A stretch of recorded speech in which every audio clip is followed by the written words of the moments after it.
امام شافعی کہتے ہیں جب میں امام مالک کے پاس پڑھنے گیا تو ان کی ایک ہی ادا مجھے کھا گئی، تو میں نے کہا نوکری کروں گا ساری زندگی شخص کی۔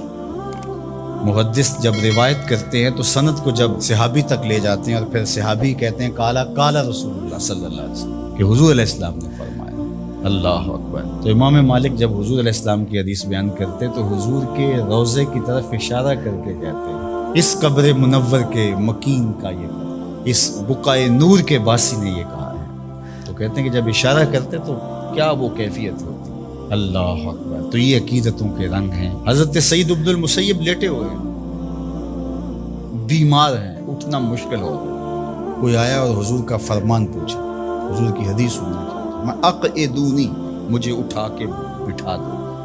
تو کہا لیٹے لیٹے بیان کر دیجیے۔ فرمایا انی اکرہ ان احدث حدیث رسول اللہ وانا مستجع، کہا یہ میں گوارا ہی نہیں کرتا کہ حدیث حضور کی بیان کروں اور خود لیٹا رہوں۔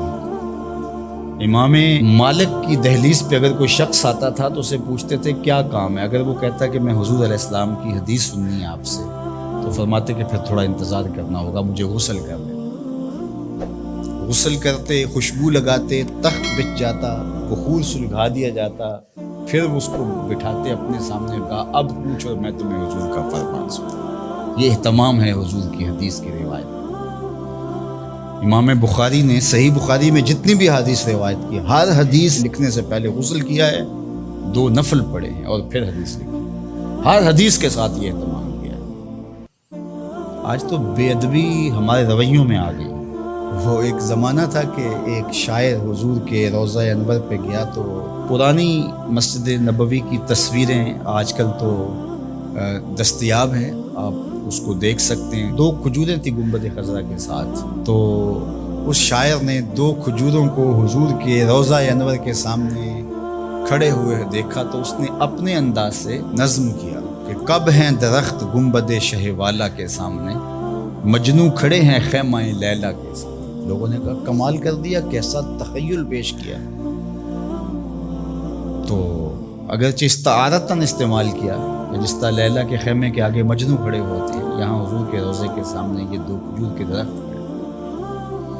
تو ان دنوں میں اعلیٰ حضرت امام اہل محبت امام شاہ احمد رضا خان فاضل بریلوی بھی وہاں موجود تھے۔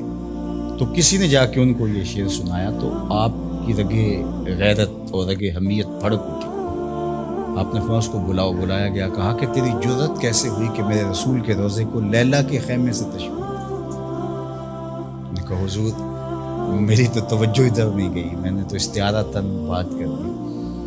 تو کہا کہ تمہارا پہلا مصرع تو ٹھیک ہے لیکن دوسرے میں اصلاح دیتا ہوں۔ اس نے کہا ارشاد تو آپ نے اصلاح دی۔ اس نے کہا تھا کب ہیں درخت گنبد شہ والا کے سامنے، مجنوں کھڑے ہیں خیمہ لیلا کے سامنے۔ تو آپ نے کہا اس کو یوں پڑھو کب ہیں درخت گنبد شہ والا کے سامنے، اور اس نے دوسرا مصرع کہا مجنوں کھڑے ہیں خیمہ لیلا کے سامنے۔ تو اعلیٰ حضرت نے اس کو یوں پڑھو قدسی کھڑے ہیں عرش معلیٰ کے سامنے، قدسی کھڑے ہیں عرش معلیٰ